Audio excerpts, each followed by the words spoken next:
Okay, I have some good news for you guys. The positive fallout from Charlie Kirk, the positive developments. I believe he was martyred. He was assassinated, martyred for his religion, assassinated for his politics. Welcome to Doug in Exile. This is where the happy patriots are. Joy, love is the way forward. Joy and love are more powerful than death, evil, hatred. I'm going to make that case, and I'm going to show you amazing developments already just within the last 24 hours. Welcome, guys. This should put a smile on your face. First, here's an article by Kurt Schlichter over at Town Hall Magazine. This may be the hardest column I've ever written. One where I'm so angry. This is important because we're all having to manage our anger. It's a natural response. I'm so angry that it's hard for me to put my words into sentence that's both coherent and not profane. We see he wants to use the F word, but he's practicing discipline. They murdered Charlie Kirk today. They shot him dead because he dared to exercise his right as a human being to speak freely. Contrary to what Democrat senators insist, our rights do not come from government, but are endowed within us by our Creator. So this was not merely a crime against one man or against his beautiful family, but against both his country and our God. This is about God. I've had a lot of, last week I've had some pressure. Some atheists watch my show and they're like, why do you have to always talk about God? Because it's foundational, because the entire Western civilization depends on it, because we were built on, I won't even go as far as to say Judeo-Christian worldview. You can knock the Judeo part of it off. It's Christian. That's what's unique about us. It's actually what makes us unique from Israel. They might be Judeo, but we're Christian. And you create a unique country because of it. Here's Charlie Kirk. I'm going to show a lot of Charlie Kirk clips because it's about his wisdom and about how he changed our culture, and he's going to continue. He's going to explode a movement. It could be a religious revival in America. It could be a right-wing political movement, which I think is actually secondary, because you want souls in heaven. And just because you're a Republican doesn't mean you're going to heaven. It's usually a college campus against Charlie. I've noticed the swing of a college campus. It's totally changed. Charlie now, and it's radically different, and it's so much more fun to watch. What do you attribute that to? You know what it is? The people in this audience are smart, and they're panicking that they're not going to have a country. I will say this of my audience, too. You guys are great Americans. What the biggest thing is, you're smart. He doesn't treat his audience like they're dumb. If I thought you were dumb, I think I could foment you into rage and paranoia and conspiracies. They're going all over the internet. That's not what we're doing. I hope you can take a cue, because you and I are going to walk through. There is a way to mourn, and there is a correct method to walk through this thing. And we're going to follow each other through this thing and do it right. You're going to be smart, because Charlie Kirk has already turned the campus. That MAGA guy said it used to be an entire campus against Charlie Kirk. What has changed? He was turning the tide. They're the first generation since George Washington to have it worse off than their parents. This generation is the most depressed, suicidal, anxious, drug addicted, lowest home ownership, poorest, most overweight, directionless. No, I mean, again, this is true. And also, this generation around you has something very unique. Almost everyone in this audience here had their prom canceled because of COVID.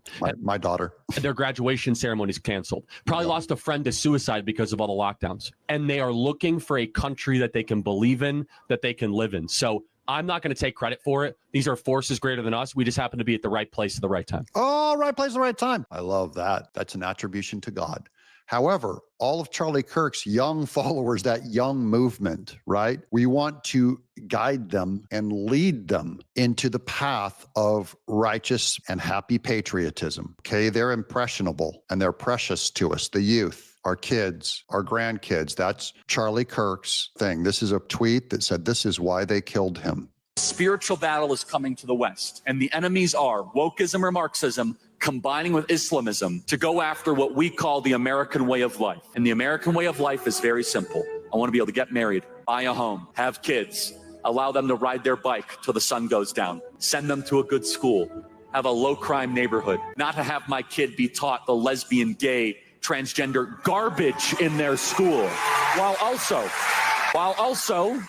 not having them have to hear the Muslim call to prayer 5 times a day. That's important.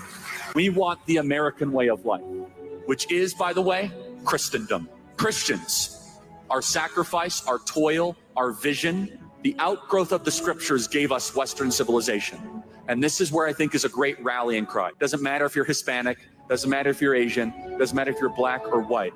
Everybody, if you are Christian and Jesus Christ is your Lord and Savior, these two threats are combining forces to come after us. And it's time that the church stands and rises up against it. Well, that's been my message. Anyone who's followed my channel know I'm not a Charlie come lately. I didn't have to discover this stuff. I've been defending everything he said for the last 20 years. It cost me my Hollywood career. Good riddance, by the way. I'd rather talk to you guys about politics. You're a lot funner. Now, here you go. This is John Gabriel, one of my buddies out there in Arizona. Great guy. He's been on the show, by the way, long ago. John Gabriel. Andrew Breitbart's death galvanized tens of thousands to directly engage with politics. I'm one of those people. My legacy was Andrew Breitbart was one of my friends. He had me write for him at Big Hollywood, where it was a bunch of us on the right writing against Hollywood on this website. And I have been smashed. If you go to my Wikipedia page, there, all Doug is a longtime hater and a radical. He used to work for Breitbart. Breitbart is the one that stood up and said, "You call us a racist? F you.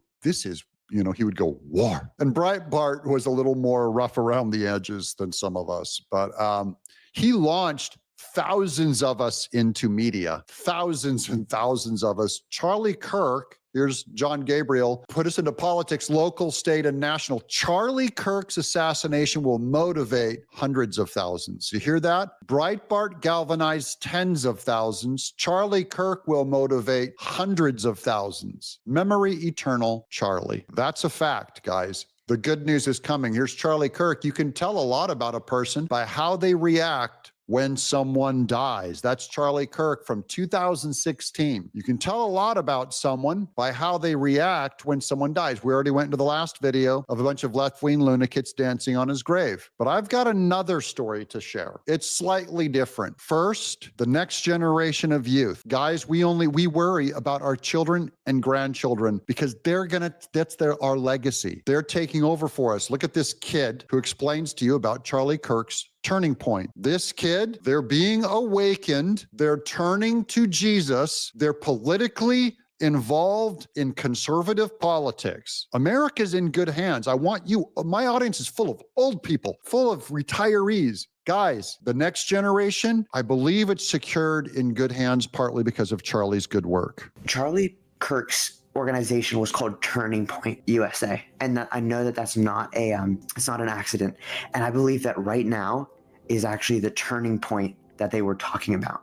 Now at the death of their president, which is awful, I think this is the turning point for our generation. I think this is the turning point for our country. I think that the things that Charlie Kirk talked about, the life, the values, the church, the movement of God again. I think all of these things that he was trying to turn around, I think this is the turning point. This is what Jesus did. Jesus taught, Jesus debated, and then what happened? Jesus gave his life as the first martyr for this gospel. And Charlie Kirk is by no means our savior, but it's an interesting representation that he would spend his whole life teaching and debating and trying to share. They thought they ended Jesus' message when they killed him. That's not how you win an argument. They thought they ended Charlie's work when they killed him. Oh, I got news for you. This kid gets it. This is a turning point. It's an opportunity for America. Where's the proof? Look at this. Here's comment. These are leftists. Because Charlie Kirk said, how you respond to death says a lot about you. I want you guys to know there are some Democrats and leftists that are getting pulled out of that ruin and brought over to faith, to the right-leaning politics. They're going to get, because how you respond, there are lunatic Democrats that are so far to the left, bye-bye. You're going to Moloch. You're going to be stuck in a tar pit like a woolly mammoth. Just your whole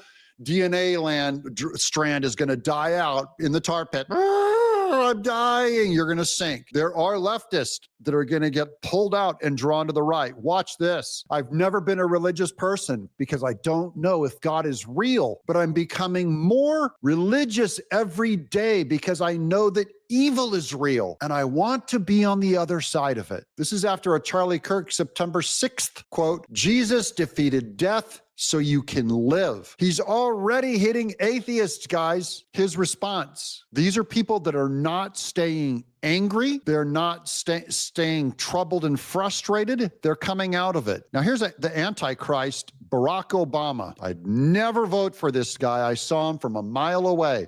Listen to his message to youth compared to Charlie Kirk. So to all the young people out there, as well as those of you who consider yourselves young at heart, I want you to stay angry. Stay angry. I want you to stay frustrated. Stay frustrated. You're the Antichrist. You suck. You're such a fake pseudo-intellectual. You were marketed as some kind of a deep. You're a radical imbecile, and your legacy is dead. It's already rotted off the tree, fell on the ground, covered in gnats. Animals won't even eat that rotten fruit. It's gone. Your legacy is gone. Here's more of the left that we're going to rescue from themselves. Here's Maddie Roon. This is a chick who runs around in her underwear in public. Okay? This is her tweet. I just want to show you guys how radical this is. She says, not going to lie, with everything going on, I'm feeling the pull to go to church and give my life to Jesus. The older I get, the more I understand why people cling to Jesus and God. In a world where evil seems to grow louder every day, faith becomes a refuge. People, we pray for Maddie. Pray for her, that she sticks the landing, that she closes the deal. Always be closing. Wait, there's more. I will explain to you why the killing of Charlie Kirk pushes me to the right. This is Drew Pavlow. He had the exact same views as my Trump-supporting parents, who I love. He had the exact same views as half my extended family, just regular boomer conservatism. And thousands of leftists celebrate him being shot in the neck and bleeding out in front of his 3-year-old daughter. If they want that for Charlie Kirk, they want that for my parents and my loved ones. That's what the left is seeing. They're looking at these other left people going, my parents are MAGA. My parents believe in Jesus. My parents are conservative. They don't just think Charlie Kirk's a Nazi and want him dead. They think my parents are Nazis and want him dead. I've heard this argument, by the way, from many, many of my liberal friends. I'm talking for over 25 years. I had an atheist publisher that said, you know what, Doug, I oppose you on everything. I hate all your pro-Bush, pro-Republican, pro-Jesus stuff. But you know what? My parents believe like you. And when I hear people say to hate you, they're telling me to hate my parents. So he had compassion. That's what this guy's putting together. And I won't stand for it, this guy says, because I'm not a suicidal, spiteful mutant with hatred for my own family, my own parents, and my own civilization. I love the people who raised me, and I'm loyal to them. And I won't ally myself with people who want to murder them just because they have old-fashioned values and were completely common throughout 99% of modern history. A love of family, faith, church, nation. Guys, Charlie Kirk is turning them. Here's another leftist. Listen to them. We're pulling them out of the tar pits. Whew. This whole Charlie Kirk thing. You know, I'm a left-leaning moderate, but the left has done a really great job of pushing us all over to the right the past year. And I'm so sad because what Charlie Kirk brought to the table was conversation and debate. And that's why I liked him. I didn't always agree with him, but damn.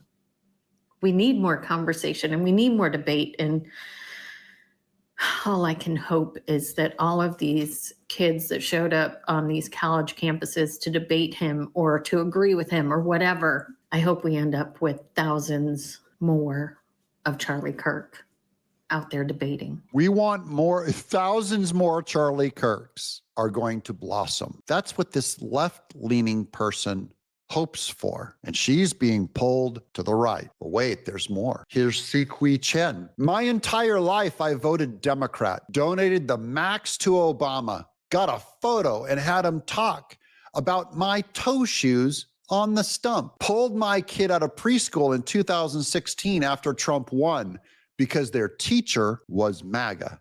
I voted for Kamala last year. Today, I registered Republican. Guys, Oh, mama, you ain't seen nothing. It's all good. I'm going to end on this quote. This guy quotes Charlie Kirk. This is Brigham Tomko. Brigham, he's a Mormon. Charlie Kirk told me last month what his mission was. My job every single day is actively trying to stop a revolution. This is where you have to try to point them towards ultimate purposes and towards getting back to church, getting back to faith, getting married, and having children. This is the type of conversation that I represent. And I'm trying to paint a picture of virtue, of lifting people up, not just staying angry. Don't stay angry. That's what Barack Obama wants you to do. We never put an X next to a Democrat. We don't act like Democrats. We're different. And to the good within that satanic party, they're being drawn out like poison. They're being sucked out of that party as they remain sitting in the tar pits. I see a conservative good news for the faith, good news for MAGA, good news for the country. I'm Doug, in exile. Don't lose hope.